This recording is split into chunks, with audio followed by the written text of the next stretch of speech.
नमस्कार, मी भूषण बापट अकोल्याहून आलो. अकोला म्हणजे विदर्भातला अकोला. इथून साधारण 1000 किलोमीटर लांब. आणि आपण कोकणाचं ब्राह्मण म्हणून परिचय करून देतो, पण प्रत्यक्षात कोकण पाहायचा प्रसंग आज पहिल्यांदा आला.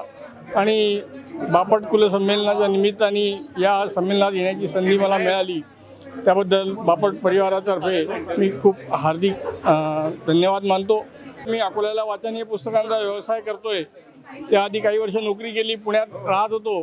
त्यामुळे गड किल्ल्यांशी संबंध आले आणि ते गड किल्ल्यांचे संबंध अजूनही विदर्भात जाऊनही कायम आहेत. आम्ही वर्षातून 2दा इकडे गड किल्ले पाहायला येत असतो.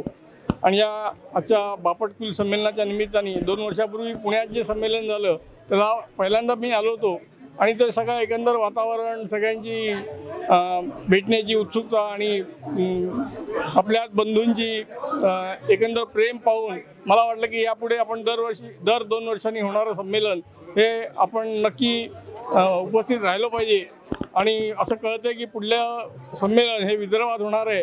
त्यामुळे आत्ता जरी मी 2 दिवसाकरता आलो असलो तरी पुढल्या संमेलनात किमान एक 8-10 दिवस तयारीसाठी नक्की येईन. 8-10 दिवस तयारीसाठी मी नक्की येईन अशी खात्री देतो. आणि संमेलनासाठी आलेल्या सर्व बापट बंधूंना आणि भगिनी, माहेरवाशिणी, सासूरवाशिणी या सगळ्यांना धन्यवाद देतो. असे संमेलन आमच्या विदर्भातलं हे देखील यशस्वी व्हावं असं मला वाटतं. धन्यवाद.